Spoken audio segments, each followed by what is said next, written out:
Patel Patel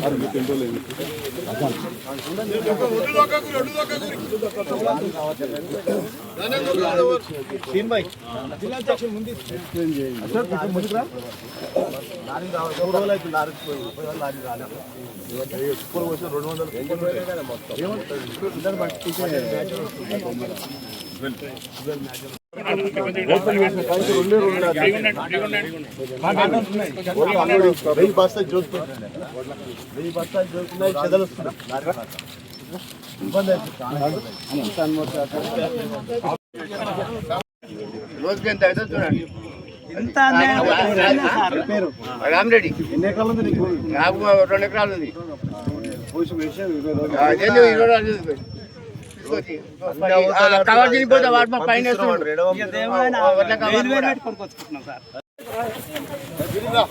side side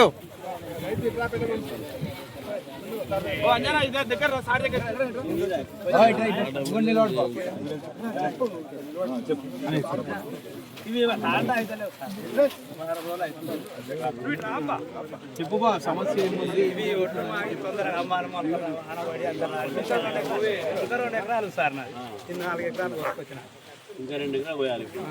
ఇది జాగా లేకనే వచ్చే ఉంచుతారు. ఎన్ని రోజులు అవుతుంది కుప్ప పోసి? వారం రోజులు అవుతుంది. వారం రోజులు అయింది. రోజు కవర్కి 1000 రూపాయలు అవుతున్నాయి. 4 కవర్లు ఎక్కువ అవుతున్నాయి సార్. 1000 రూపాయలు కాదు, 5 కవర్లు ఎత్తుకుంటే రోజుకి అవుతున్నాయి. నువ్వు 10 తెచ్చుకున్నావు. రాము పండక్కి అన్న రైతు స్టార్ట్ చేస్తారు లిఫ్టింగ్. ఎక్కడ వచ్చిన లారీలు వచ్చింది?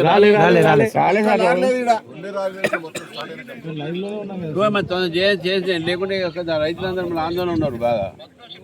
మేము ఆ కనగల్లో ఇవాళ వస్తుంటున్నాయి. ఎవరిది ఎంత కట్టిన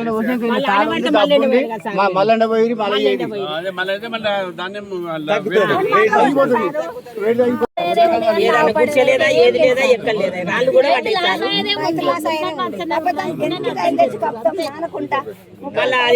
కోస బండి కూడా తిరిగి తిరిగి తిరిగి వచ్చిన కాలు తెచ్చిపోతే ఇక్కడ మళ్ళీ పట్టుడు చేసుడు మళ్ళీ ఆయన 1000 రూపాయలు 2000 మళ్ళీ ఆడు ఉండాలి మళ్ళీ పొల్లు పట్టు.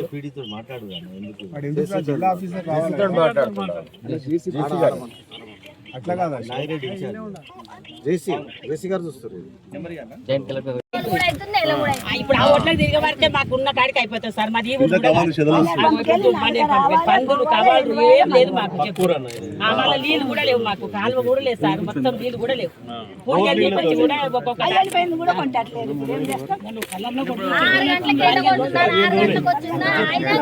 మళ్ళీ మాకు ఇద్దరం పడ్డాం మాత్రం ఉన్నాయి. ఏది ఇంకా పెట్టలేదు సార్, ఇంకా రానే రాలే మాకు.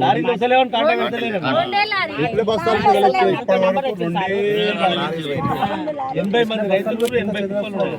అది 2-3 బొట్టెలు అయితే ఒక టాక రోడ్లు అయితే తెచ్చిపోసిన 2 రోజులు మళ్ళీ ఇట్లా నాని మొలకలు వచ్చినాయి. మళ్ళీ నాని మొలకలు వచ్చినాయి.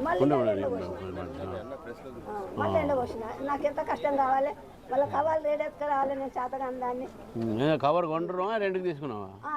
కొనుక్కొచ్చిన ఎండ పోసి ఆలయాలకి ఇచ్చి వచ్చిన నల్ల కవర్లు పోసి ఒక కవర్ కప్పిపోయినాయి. మళ్ళీ నాని మొలకలు వచ్చినాయి, మోతాదు కప్పిపోయి. నువ్వు చెప్పమ్మా.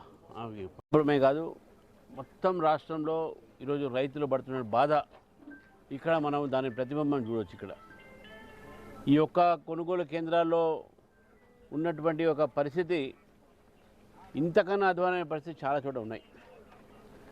ఇంతకుముందే ఒక వీడియో నాకు పంపించారు. కనగల నల్గొండ జిల్లాలో అక్కడ ఉన్నటువంటి ఒక కొనుగోలు కేంద్రాల్లో ఒక రైతు ఆత్మహత్యకు పాల్పడ్డాడు.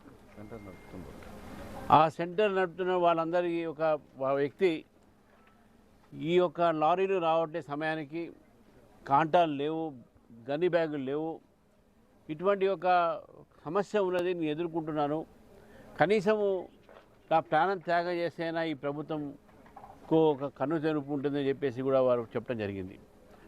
సరే, నేను రైతులను కోరుతా ఉన్నాను, ఎంత కష్టం వచ్చినా నష్టం వచ్చినా మేము మీతో ఉన్నాం, మోదీ గారు మీతో ఉన్నారు, ఆత్మహత్యకు పాల్గొనకండి. కానీ ఈరోజు రాష్ట్రంలో ఉన్న పరిస్థితి ఈరోజు మనం చూస్తూ ఉంటే ఏ రైతు మీద అయితే రైతుకు ఆ రోజు మాట ఇచ్చినటువంటి ఒక ఈ ప్రభుత్వం ఈరోజు రైతుల్ని మర్చిపోయారు, రైతుల్ని గాలికి వదిలేశారు. రైతులకు వాళ్ళ బతుకు వాళ్ళే బతకండి అనేటటువంటిగా ఒక రీతిలో ఈరోజు రైతులు ఇక్కడ ఉన్నారు.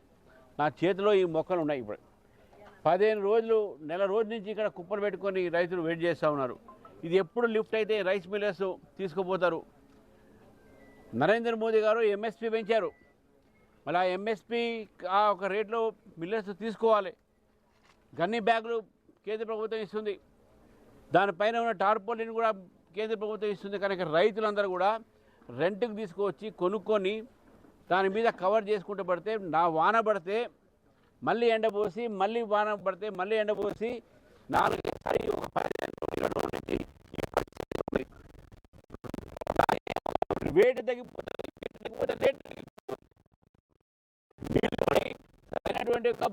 ఇక్కడ ఫెసిలిటీస్ లేక ఈ మొక్కలు వస్తూ ఉన్నాయి. రైతు ఎకరము 2 ఎకరాలు చిన్న అన్ని సన్నకారు రైతులు ఇక్కడ ఉన్నది. మళ్ళీ ఏ విధంగా ఈరోజు వాళ్ళు బతకాలి, ఏ విధంగా ఈ అమ్మాలి ఇవి. నేను ఇప్పుడు జేసీ గారితో మాట్లాడాను. గత వారం నుంచి కేవలం 2 లారీలు వచ్చినాయంట. ఇక్కడ చూసాం మనం 40-50 కుప్పలు పడి ఉన్నాయి. అక్కడ 80 కుప్పలు పడి ఉన్నాయి. 100 పైన అని అంటున్నారు.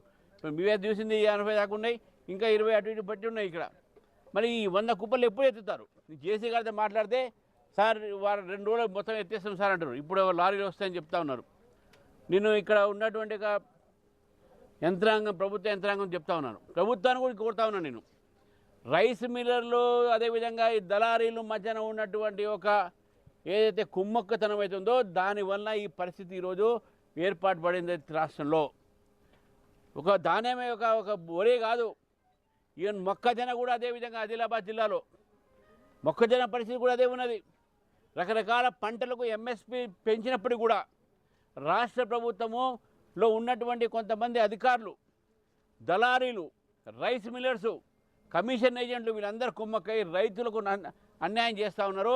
రైతులకు పరిస్థితి ఏ విధంగా అంటే తక్కువ ధరకు అమ్మడానికి వాళ్ళ మీద ప్రెషర్ పెడతా ఉన్నారు.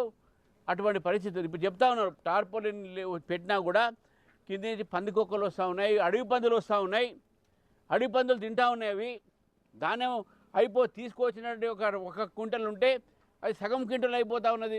ఇవే చేయబట్టి వానకు తడిచి ఎండకు ఎండి ఈరోజు ధాన్యము ఈ విధమైన పరిస్థితి ఉన్నదంటే ప్రభుత్వం ఎందుకు మేలుకోవట్లేదు? ప్రభుత్వం ఈ అగ్రికల్చర్ సెక్టార్ని, రైతాంగాన్ని మొత్తం మర్చిపోయి ఈరోజు వాళ్ళు చేసే పనులు ఏమున్నాయండి? రాజకీయాలు చేస్తూ ఉన్నారు. రైతులతో రాజకీయాలు గత ప్రభుత్వం చేసేది సరే, ఆ ప్రభుత్వం చేసినందుకు ఆ పాపాన వాళ్ళకి పాపం చేశారు కాబట్టి మీకేదో ఈ యొక్క అధికారాన్ని అడ్డగడ్డారు. మరి మీరు కూడా ఇది రైతులు మర్చిపోతే ఎట్లా? దయచేసి నేను రేవంత్ రెడ్డి గారిని, తుమ్మల నాగేశ్వరరావు గారిని కోరుతా ఉన్నాను, రైతులకు ఇప్పుడు ఇమీడియట్గా న్యాయం చేయండి. రైస్ మిల్లర్స్ ఎవరైతే ఇటువంటి ఒక తప్పుడు పనులు చేస్తున్నారో వాళ్ళ మీద యాక్షన్ తీసుకోండి, కేసులు పెట్టండి వాళ్ళ మీద. కానీ రైతులకు అన్యాయం చేస్తే ఇది ఊరుకోం మనం. అదేవిధంగా ఈ యొక్క మొలకొచ్చిన ధాన్యాన్ని కూడా ప్రభుత్వం తీసుకోవాల్సిన అవసరం ఉంది. ప్రభుత్వం డిమాండ్ చేస్తూ ఉన్నాను, ఈ మొలకొచ్చిన ధాన్యాన్ని కూడా కొనాలి. ఎందుకంటే ఇక్కడ ఉన్నటువంటి సన్నకారు రైతులు, నేను ఇంకో విషయం చెప్తా ఉన్నాను, ఇక్కడ 100 కుప్పలు ఉన్నాయి. ఇక్కడ 100 కుప్పలు అంటే ఒక కుప్ప దగ్గర ఒక్కొక్క రైతు ఉన్నాడు. ఇక్కడ రైతుతో పాటు వాళ్ళ కుటుంబం ఉన్నది. నెల రోజు నుంచి ఇక్కడ ఉన్నారు. ఎండకు ఇక్కడ ఉండి నీటి వసతి లేదు, భోజనాల వ్యవస్థ లేదు. సరే, వాళ్ళ బాధలు వాళ్ళు పడుతున్నారు. కనీసము ఈ యొక్క రైస్ మిల్లర్స్తో పిలిపించి మీరు వార్నింగ్ ఇచ్చి లిఫ్ట్ చేయమని ఎందుకు చెప్పట్లేదు? ప్రభుత్వాన్ని ఎందుకు ఈ పని చేయట్లేదు? ఎందుకు 1 మంత్ ఆగాల్సి వస్తుంది? చివరికి దాన్ని మళ్ళీ సెంట్రల్ గవర్నమెంటే మళ్ళీ ప్రొక్యూర్ చేసేది 100%. మరి మీవే ఇస్తాం మళ్ళీ మీకు దాని పైసలు. కాబట్టి ఈరోజు కేంద్ర ప్రభుత్వం నుంచి వచ్చినటువంటి ఒక ఎంఎస్పీ రేట్ కానీ, టార్పోలిన్లు కానీ, మీ యొక్క కాంటాలు కానీ అన్నీ కూడా మేము ఇస్తున్నాం. ఒక్క పైసా, ఒక దబ్బడం, ఒక ఖర్చుతో సహా, సూట్లీ ఖర్చుతో సహా మొత్తం కేంద్ర ప్రభుత్వం ఇస్తుంది. కానీ రాష్ట్ర ప్రభుత్వం వైఖరి రైతాంగ వ్యతిరేక వైఖరిగా ఉంది. కాబట్టి ఇప్పటికైనా తుమ్మల నాగేశ్వరరావు గారు, రేవంత్ రెడ్డి గారు ఇద్దరు మీరు రైతులను పట్టించుకోవాలి. పట్టించుకోకపోతే రైతులు సంబంధించిన దాంట్లో భారతీయ జనతా పార్టీ తప్పకుండా దీనిపైన మేము ఆందోళన చేస్తాము. మా కిసాన్ మోర్చా కూడా దీనికి ముందుకు ఉండి రైతుల పక్షాన ఉంటుందని చెప్పేసి కూడా ఈ తెలుసు. మరొకసారి ఈ మొక్కను చూడండి, మీరు చూడండి ఏ విధంగా పాపం మీ ముందే ఇచ్చిన ఇవన్నీ ఈ యొక్క ధాన్యం వాళ్ళు తీసుకొని ఎంత వాళ్ళ కళ్ళలో నీళ్ళు పెట్టుకుంటూ ఉన్నారు. మరి ఆ కంట్లో నీళ్ళు ఈరోజు రేవంత్ రెడ్డి గారు అదేవిధంగా తుమ్మల నాగేశ్వరరావు గారు చూడాల్సిన అవసరం ఉంది. ఆ రైతాంగాన్ని నేను కూడా కోరుతా ఉన్నాను. మేము మీతో ఉన్నాము, తెలంగాణ మీతో ఉన్నది, సమాజం మీతో ఉంది. దయచేసి ఆత్మహత్య అటువంటి దానికి పాల్గొకండి. మనం కలిసి పోరాడదాం, బ్రతికి పోరాడదాం, మన హక్కుని మనం సాధించుకుందాం అని చెప్పి తెలియజేస్తూ ఉన్నాను.